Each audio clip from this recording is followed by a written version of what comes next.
And hello to you, and welcome to the Motivation Podcast from motivateyourself.co.uk. I'm Richard Nicholls, and I'm here to guide, to teach, and to motivate you to be the best you can be. Now, there are two versions of this month's episode, an audio version and a video version for a change. So if you're listening to the audio podcast, hello. And if you're watching the video version, hello! Now then, maybe it's because of the few days of good weather that we had last month, but in May, I noticed quite a dramatic increase in my consulting room of people upset over their body shape. Men and women, although predominantly women, often going as far as to say that they hate themselves for the way they look, yet this is the body they're born with. It is what they look like, and it shouldn't have to change, unless there's health reasons, of course, but we should still be happy with our bodies in the first place to a degree. Because if I meet someone who's a different shape than they were 20 years ago and who isn't, they talk about how they hate their body, and we do a bit of digging and delving, and more often than not they realise that even when they were slimmer, they still hated their body, and that becoming that shape and size again won't make any blooming difference. There are always people that are bigger, heavier, lumpier than you, people that actually couldn't care less and are happy. So why do we have this hang-up nowadays with the way we look? Well, it's obviously something to do with what we're exposed to. It wasn't that long ago that the only people we saw were the people that were around us, but now we've got images of people everywhere, absolutely everywhere, and not paintings on billboards that we know aren't real, but photorealistic images everywhere we go. It's a bit like I was talking about last month in the evolution and adaptation episode, The Strongest Survive.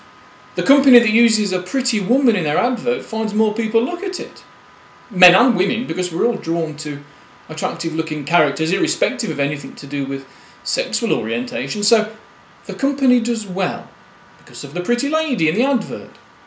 So a competing company comes along and has to put a pretty lady in it, otherwise it will be overlooked, and so on and so on. It's a bit like how sugar seems to have arrived in everything that we eat. A company makes a biscuit, and it's probably a tasty biscuit, so their competitor puts a tiny bit of extra sugar in theirs, and people prefer it as the brain wakes up and says, "Ooh, nice energy." So the previous company does the same, and so on and so on, and 30 years later, anything without sugar in it doesn't sell, so there's no point making it. And everyone's insulin levels spike and diabetes is at an all-time high. Anyhow, that's the tangent for today's episode. I was talking about body image, wasn't I? Yes. What we need to bear in mind is that if we expose ourselves to anything on a regular enough basis, however odd it may be, it will very soon become the norm. If you spend all week on a boat, when you get off it, it will feel as if the world is wobbling all over the place. Now, we know this. And yet if we constantly see the world through the eyes and ideas of an advertising company, which is the way it has become really, then we need to know that if we feel wobbly, it's nothing more than a perception thing, kind of an optical illusion, that our brain has got so used to seeing these stretched and airbrushed women in adverts that the normal looking women look fat and funny looking. Maybe we're a bit too judgmental sometimes. Maybe we feel good about ourselves by internally criticising someone who's bigger than we are. And so we soon learn to criticise ourselves. If we were to become bigger, I don't know, but something that annoyed me last month was the reviews of a version of the opera De Rosenkavalier in Sussex at the Glyndebourne Festival. Now, I'm not a massive opera fan. I'll listen to it, and sometimes my jaw drops and I get goosebumps and misty-eyed, and sometimes I cringe and think, ooh, that does nothing for me. And I think most people probably fall into the same camp. But the key to this is that I, like most people, are judging the singers for their voice. Yet 2 weeks ago, when the reviews came out in the newspaper, in a bizarre example of unanimity, each review pointed to a problem with the portrayal of the opera's hero Octavian, a male character, but written for a female voice, and thus has traditionally always been played on stage by a woman. In these reviews, Tara Erort, an Irish singer, her job is to sing, was described as stocky, dumpy, and even a chubby bundle of puppy fat. Now, if you were to Google Tara Erort and have a look at what she looks like, you'll see not only is she quite a normal shape and size for an opera singer, she's actually quite attractive. Let me remind you of her job again. She's an opera singer. Her job is to make noises by passing air over her vocal cords and make specific shapes with her mouth in order to sometimes make me get goosebumps and open my mouth and get a bit misty-eyed. So why do the newspapers need to make any reference at all to her body shape?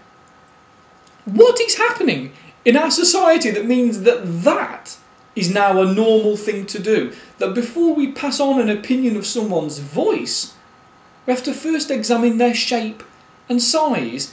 Is it just me? Or is that really weird? Because if it becomes the norm to do that to other people, it becomes the norm to do that to ourselves, and that's not fair. Especially as when comparing ourselves to others, it's not more normal looking people that we compare ourselves to. It's the photorealistic illustrations on the front cover of the magazines. The photoshopped, stretched, unrealistic images that catch our eye. At what point in our recent history did Marilyn Monroe stop being attractive? Would she be dumpy nowadays? Or a chubby bundle of puppy fat, as the Financial Times described Tara Erort? It's horrible to think that she probably would, yes. It's as if our perception of what is normal is being slowly warped by the media. I hope accidentally, and I'm sure that was never the intention. No, they just wanted to sell more magazines or more shampoo or whatever. And because these images look like real people, because digital media is so much more advanced now, women are growing up in a world where they think that they have to be on a diet all the time in order to try and look normal, damaging their physical health, but more importantly to me, damaging their emotional health, their belief about themselves. In 1970, the average age that a girl begins to diet was 14. In 1990, it was 8. I dread to think what it's probably now, but we know from research that children, girls particularly, begin expressing concerns about their body at age 6. 6? What the hell? I don't know about you, but at 6, the only thing I had to worry about was how much trouble Metal Mickey was going to cause the Wilberforces this week. Or whether we would finally find out why Danger Mouse had an eye patch. Nowadays, there are kids worrying about what they look like. I didn't care what I looked like when I was 6. I don't care now, to be fair. But I saw a photo on Facebook the other month of a school class photo when I was about 6. Embarrassingly, I was the only one pulling a stupid face, which I can look at now and go, oh, Rich. But at the time I didn't care, because I was 6! And I shouldn't care what I look like or what people thought about me.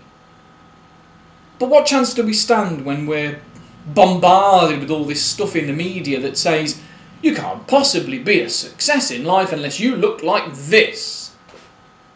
Now, one of the reasons I chose this as a topic for today was because of a Facebook post I stumbled across yesterday. And it was from Cosmopolitan magazine from last year. And it had a picture of a model, Robin Lawley, on a beach. And it described her as a plus-size supermodel.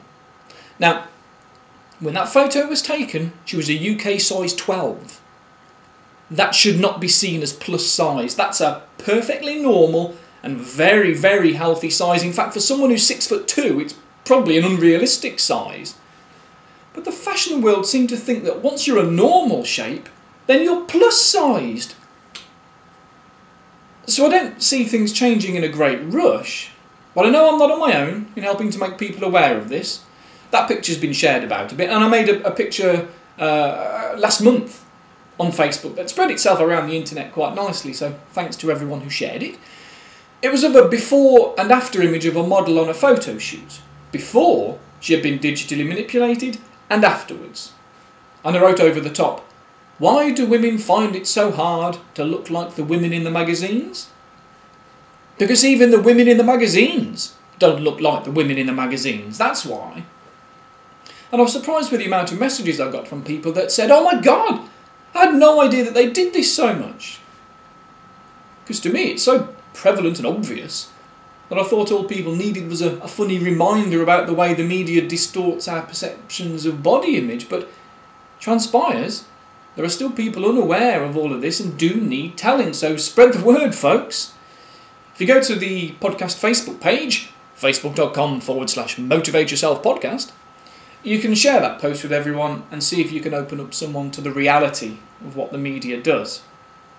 Because it's not just about our perceptions of the way we look that the media has influence over.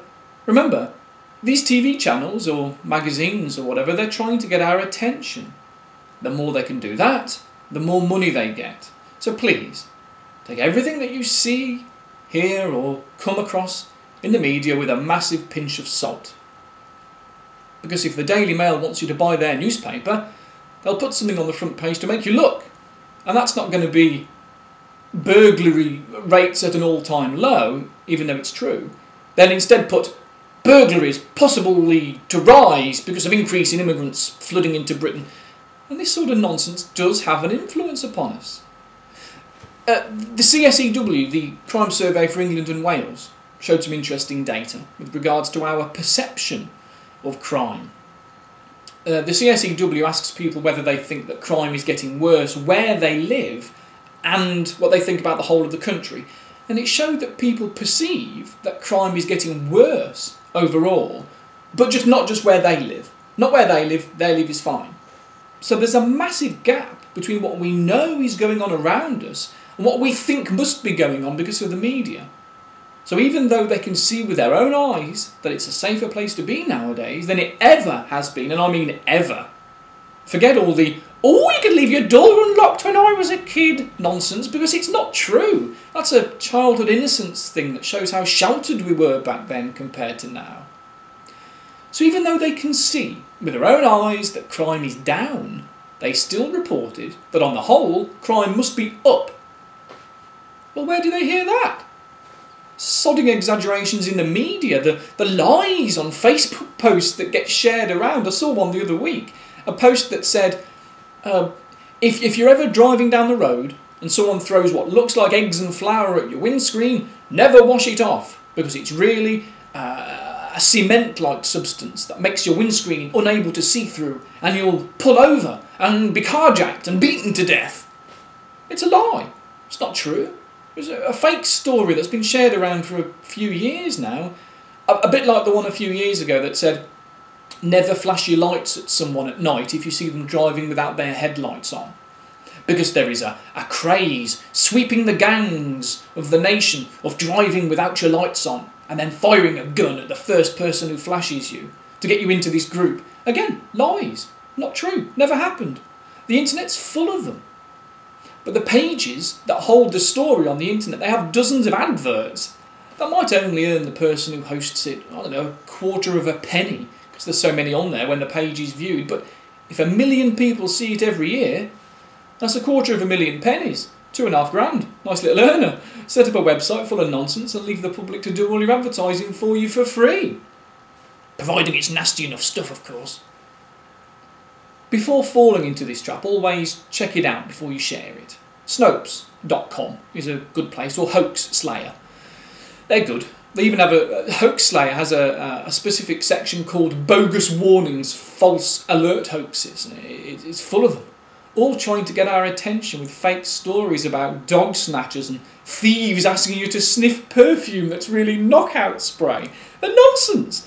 They just want you to view their adverts. But people have started copying and pasting these stories onto Facebook, so the originators don't even get their web pages viewed anymore. But instead it spreads fear. And although that's good for me, the more anxiety in the world, the more therapy I have to provide. So the more money I earn, but you know, I'd much rather not have to do my job. I'd love a day when I could be genuinely redundant. But it's probably not going to happen in a rush, because we're all a mixed up bunch of scaredy cats. But it's not our fault that we learn to become that way. But it is our fault if we don't do anything about getting better. Right, now before I go, I want to say thanks to all the Facebook fans. It's been great to hear from you all. And I'd like to say hello to Alan. Alan left a review on iTunes that said, "When I've had an anxious day, I like to listen to your podcast at bedtime and it helps me understand my anxiety that little bit more. Thus, I seem to relax and sleep a little better. Please keep up the good work, Alan." So, thank you, Alan. And thank you everyone who took the time to email me, put messages on Facebook or retweet my tweets. It really does help spread the word. Which reminds me, a few people listen to this podcast from the website or from Facebook and iTunes, and I thought I'd let you know that I've added myself to Stitcher Radio. So if you use Stitcher, you can now find me there by simply searching for Motivate Yourself or Richard Nicholls, whatever you want to search for, whatever your fingers take the fancy to do at the time. So, let's leave the episode here, episode 99. Can't believe I've done so many. And I'll speak to you all next time. Bye for now.